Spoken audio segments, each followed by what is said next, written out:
My dear students, and I welcome you back to your English online classes.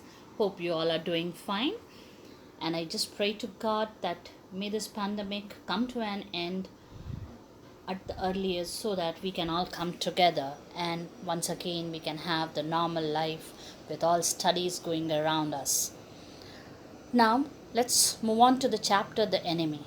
I know you people might be feeling that it's quite lengthy. Last video also I said the same thing, and you might be thinking that why ma'am keeps on telling the same thing, because I know it is lengthy and it's hard to pace up with the length of the chapter.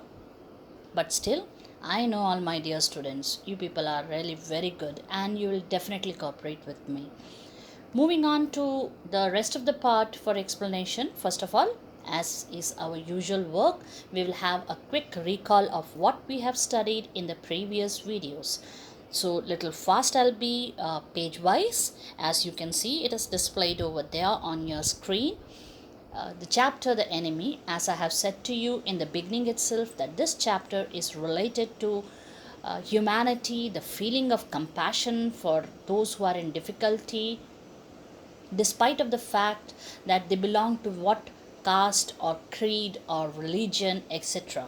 And this chapter is one such beautiful chapter where a doctor finds himself in a dilemma where he has to choose between his duty and his love for the nation, and he prefers his duty. He showed very clearly that how he had you can say that this is what an example which tells us that the world is still going on because people like Dr. Sadao exist in this world. And let's move on, not taking much time of yours. In the very first chapter, very first page of this chapter, it is given very clearly about Dr. Sadao's house, the surrounding, and the island which was near to his house, and his father's talk with him.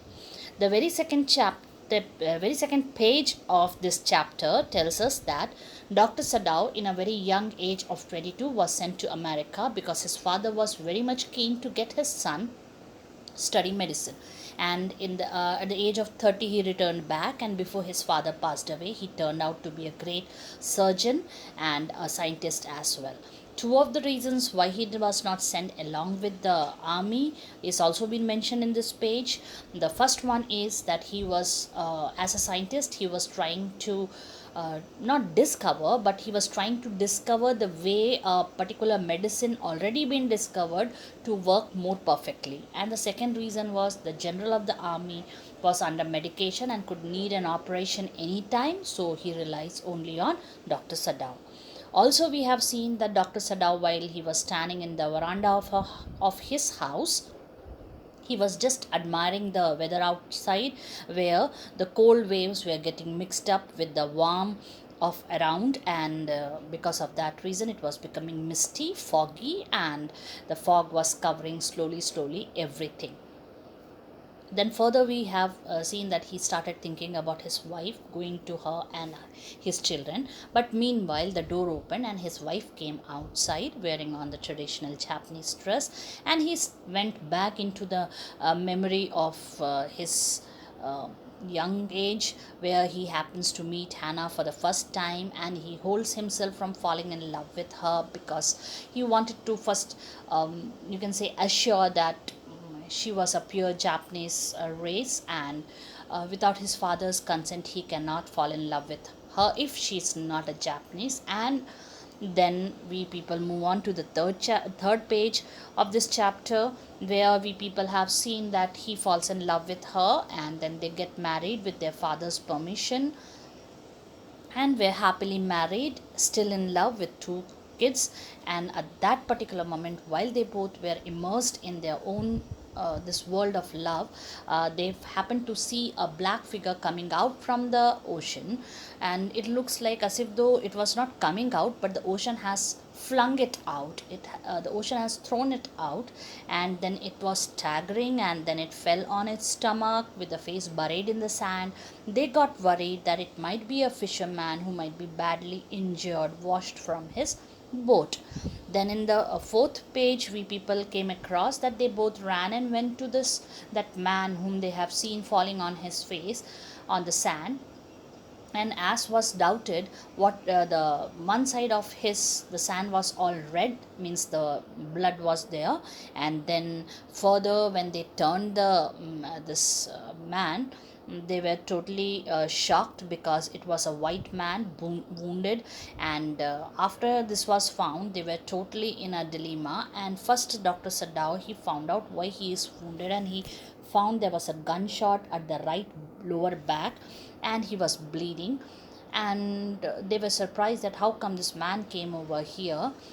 There was no one over there at the beach side right now, because the time was evening, and the night evening was falling down, and it was becoming very dusky. And now the question was what to do with this man. Sadao, for temporarily, he used a sea moss to stop the bleeding. And now the dilemma was what to do with this man. They thought that he must be pushed back into the water. And then a lot of questions were rising up in the head of husband and wife, which is there in page number 5. And they thought that it will be kind enough to throw him back into the water when they found out that he is a prisoner of war. And the reason was that Dr. Sadao, being a doctor, could not make his mind to throw him back into the water because he was badly injured. And Hannah also was like not so supportive and doing the same thing. So lastly, they decided to take him home. Now the question was what to tell the servants. This is there in page number 6. They both decided that they will tell them that they are not going to harbor him, but after getting him all right, they will hand him over to the police. So they carried him to the house, and they placed him on the floor of their father's bedroom, which was not used from the time he died. And then they covered him with a quilt. Now he needed to be cleaned because he was very dirty. And Hannah, she said that she don't want Dr. Sadao to do it, so she'll ask the servant Yumi, who is their children governess, to do the same thing. And then before leaving, Dr. Sadao said that he need to operate on this man, otherwise he will die. And then in page number 7, we people will see that both husband and wife, they were thinking that even if he lived from the operation, whether he will really live after that. And dying during on the operation table, that was next to impossible, because Dr. Sadao was an excellent surgeon. And then they both came out of the room, and she went and called Yumi. She was putting the babies to bed. And then meanwhile, the servants have been told by Dr. Sadao what has happened, and they were not in a very good mood, because they had commented that when the bullet has hit him, when the sea has cut him into pieces, it means wounded him badly, then why the master wants to make him live, so the wrath will fall upon him and all those things. And then Hannah's she was courteous enough with them. She was not superstitious like the servant, but still somewhere, like it was like something was bothering her a lot. And then after that, she took Yumi to that room that is there in page number 8. And Yumi totally denied to clean the man, despite of the fact that he was totally wounded and unconscious. Then Hannah got angry. She sent her out, and she herself, in her anger, took the towel and started cleaning the man. And she just cleaned his bare chest. And that was what was going on. And then page number 9, we come across that she was totally immersed in her own thoughts, and she could not dare to move the man to clean his back, so she just covered him with the quilt so that he don't catch cold. And she called out for Sadao, and Sadao appeared on the doorway. He was wearing his surgeon coat, and he was carrying the surgeon bag kit, means he was ready to operate. And then he asked Hannah to help him. And Hannah was totally surprised because she has never done so. And when she saw that blood was coming out, she went out to bring some mat, but it was already ruined. And then she was talking to Sadao, but as was Sadao's habit, he got immersed in his own work. And then in page number 9, we saw that when he asked her to give him anesthetic, she said that she had never done it. So he said that it is very easy one, and saying this, he took out that patch which he had said, and the blood started oozing out from it, and through his light he found that the bullet is still there, and he had bleeded a lot, which was really dangerous. And then seeing all that bleeding and all those things, Hannah, she got choked, and clapping her, means not clapping, clasping her mouth with her hand, she ran outside because maybe she wanted to vomit. And the Dr. Sadao was irritable little because he wanted to help his wife out, he wanted to comfort her, but he cannot leave the man, because if he leave he will die. So he just continued with his work and started thinking that she should empty her stomach. This there in page number 10. And then in page number 11, there is some muttering things and thoughts going on in the mind of Dr. Sadao, that why he's trying to save him, he himself don't know. And the man was groaning, and then door opened up, Hannah came there, she was looking a bit all right. Then she asked where the bottle is. He directed her where it is, and just gave her the direction how to do it by saturating the cotton. And then she crouched up, and then she sat down near the face, and she kept the cotton. And lots of thoughts passed Hannah's mind, like really torture is done in the jails, or what it is like, and etc. Then she saw a scar on the neck just under the ear, and she wanted to talk to Sadao, but at that time Sadao was busy with something else. And then suddenly, page number 12, he found a bullet somewhere near the kidney, and he was happy that he succeeded in finding the bullet. And it was like he put his fingers and started searching it off, like as if though he himself had created the body of that man. And a lot of sayings of his old American professor just been discussed over here. And then he found the bullet. It was not exactly near the kidney. And while he was talking, at one particular moment, he called that enemy as friend, which was a habit of Sadao to talk to the patients to ease them out. And then, with a very clear cut, he took out the bullet, and he did all the rest of the things. And the man, he groaned in his unconscious state. Hannah got frightened, and Dr. Sadao just calmed her down. And then he found the pulse to be little slow, so he gave him a hypodermic injection, and it became stable. And they were just thinking, "Whoa, this man seems to be a great fighter." And then the young man, when he got up, he was totally shocked. That is there in page number 13, thinking about where he is. And then um, he was the one to meet Hannah first. And Hannah, he looked so afraid that Hannah was left with no option but to calm him down. And he was surprised to hear her talking in English.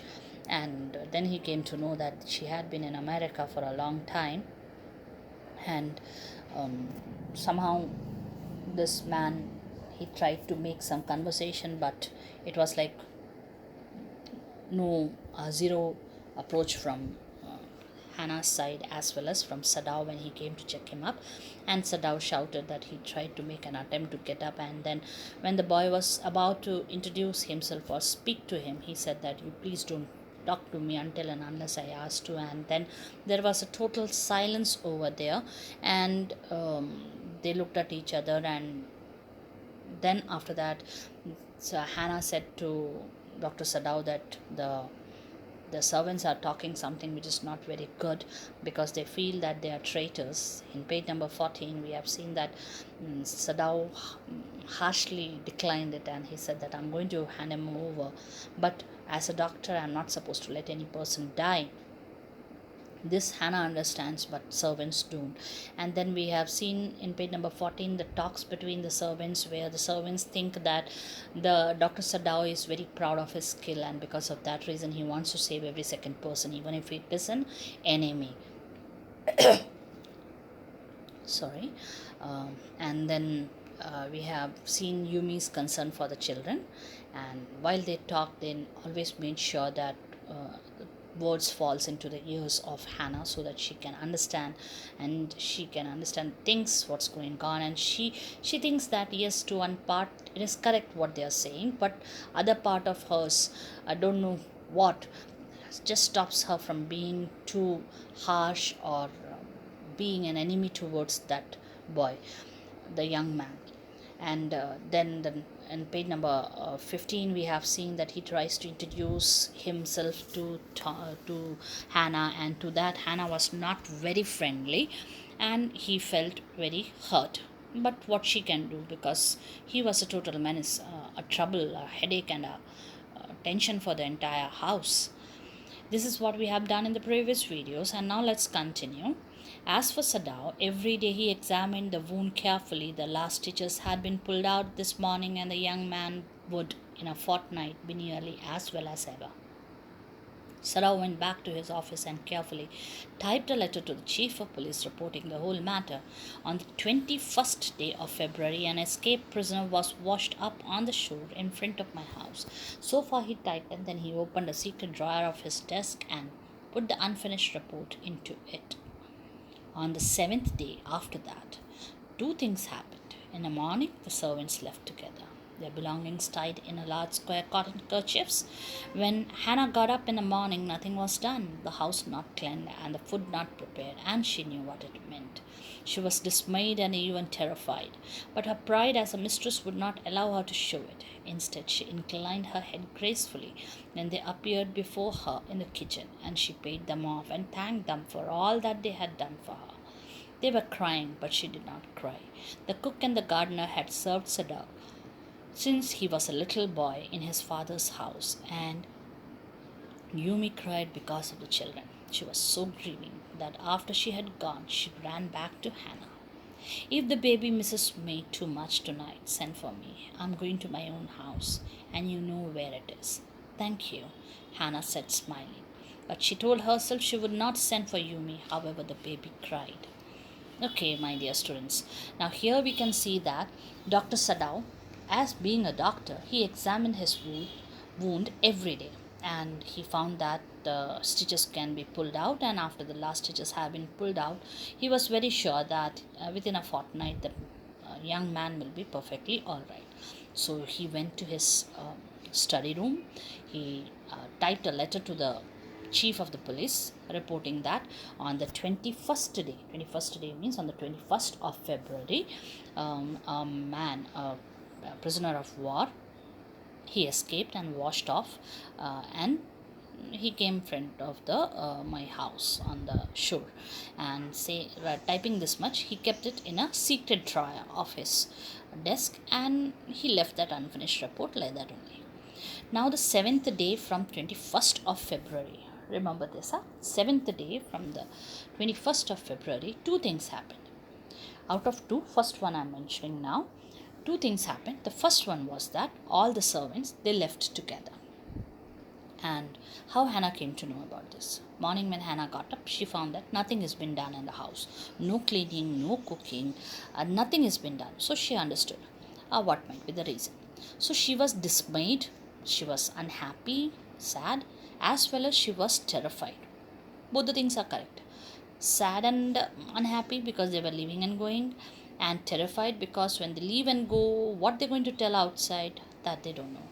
And but she was a mistress, so she has to keep the pride of that, and she did not bow down, and she just nicely, when they came to her, she paid them off their bills, and then they cried, but she did not. And the old gardener and the cook had been working in that house from the time Sadao was a child, and Yumi, she was really very careful, caring about the children, and even after going for a little far, she came back running to Hannah, and she said to Hannah that if the children they miss her, babies, if they miss her, if the baby, to call her because she's going to her own house and she knows that where the house is. Hannah said very courteously, she said thank you to her, but within herself, she made a promise to herself that she's not going to do that even if the baby cries also. She made the breakfast and Sadao helped with the children. Neither of them spoke of the servants beyond the fact that they were gone. But after Hannah had taken morning food to the prisoner, she came back to Sada. Why is it we cannot see clearly what we ought to do? She asked him. Even the servants see more clearly than we do. Why are we different from other Japanese? Now, Hannah had to do all the cooking and all, so she made the breakfast, and Sadao helped her by looking after the children. And they never spoke to each other about any matter except the fact that they knew that the servants were gone. And then Hannah, she had taken the morning meal to that prisoner, that man, and after giving that food to him, she came back and she asked Sadao one question. I think this question is not having any answer at all because it was something that was beyond answer. She asked, why is it that everyone can see clearly what they want, they have to do, what they ought to do, what they have to do? Even the servants also know that they wanted to leave and go. That is the safest part. Then why is it that we are not able to do that? Are we different from the Japanese? That's what she asked to Sadao. My dear students, maybe this is the reason why they were good souls. That was the reason. The good spirits, the good souls, they always suffer because they always want to do good for people. I said no. They don't see who they are. They just see that they want to do good for them. Sadao did not answer, but a little later he went into the room where the prisoner was and said brusquely, "Today you may get up on your feet. I want you to stay up only 5 minutes at a time. Tomorrow you may try it twice as long. It would be well that you get back your strength as quickly as possible." He saw the flicker of terror on the young face that was still very pale. "Okay," the boy murmured. Evidently, he was determined to say more. "I feel I ought to thank you, doctor, for having saved my life." "Don't thank me too early," Sadao said coldly. He saw the flicker of terror again in the boy's eyes. Terror as unmistakable as an animal's. The scars on his neck were crimson for a moment. Those scars, what were they? Sadao did not answer. When Hannah asked him that question, which was totally beyond answer, Sadao, he went little later to that man's room and then said brusquely means not in a very friendly tone. He said that kind of an order he gave to him. He said that I need you to stand on your feet and you may do this only for 5 minutes, and the next day you may try to do it a little longer. I want you to be on your feet at the earliest to get stronger. When Tom, the prisoner, he already introduced himself in the previous pages.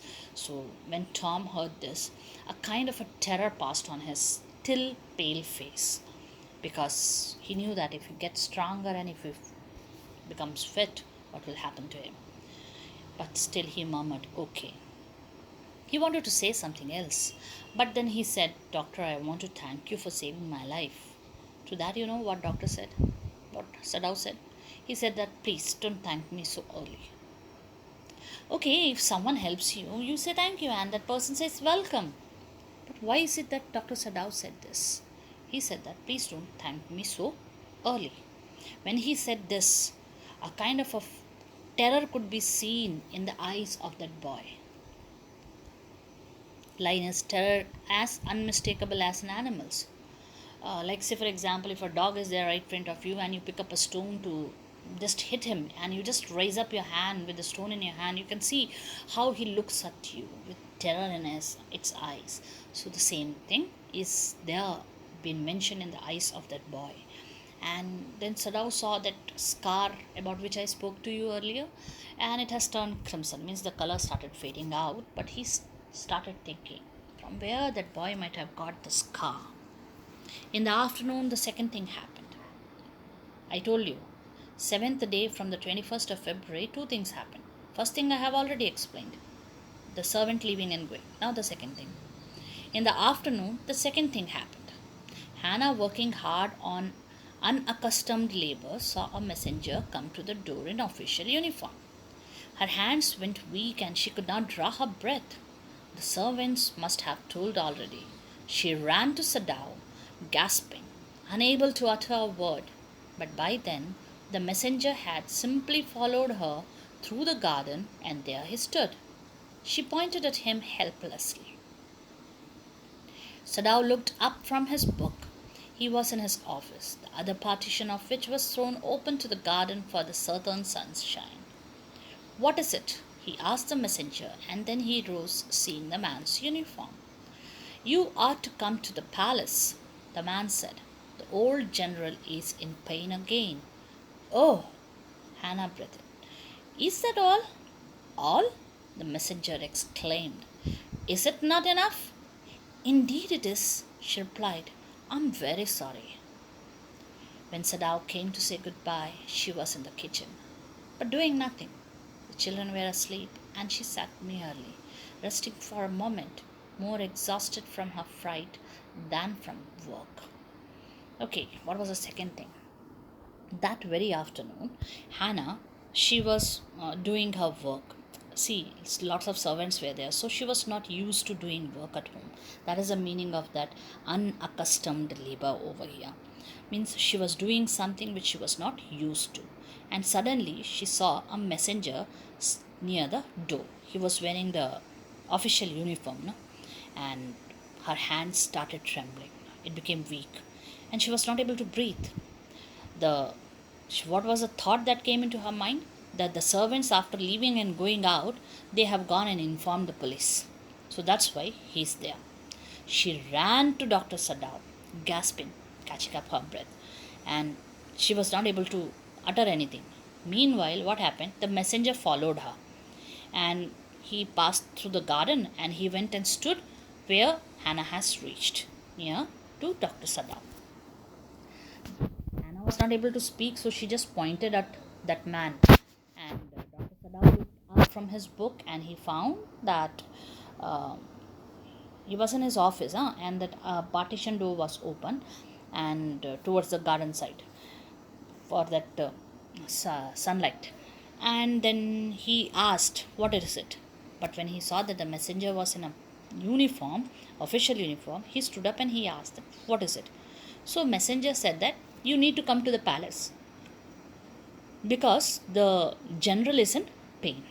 When he said that general is in pain, Hannah, she gave a sigh of relief. Oh, only that much, she said. Then when she said that, oh, that much, then the messenger was surprised. He said that, what?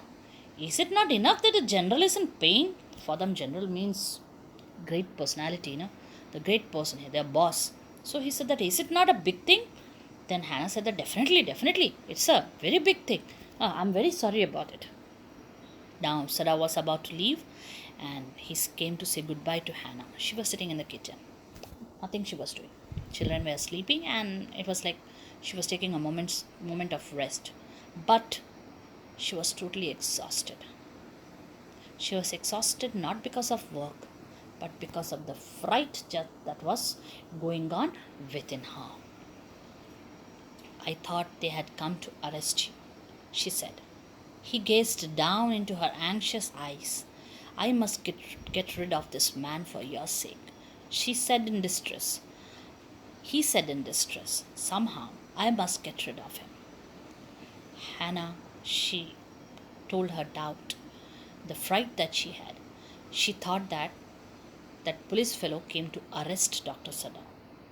Now, Dr. Sadao looked into her anxious eyes and he said that, I need to get rid of this man at the earliest.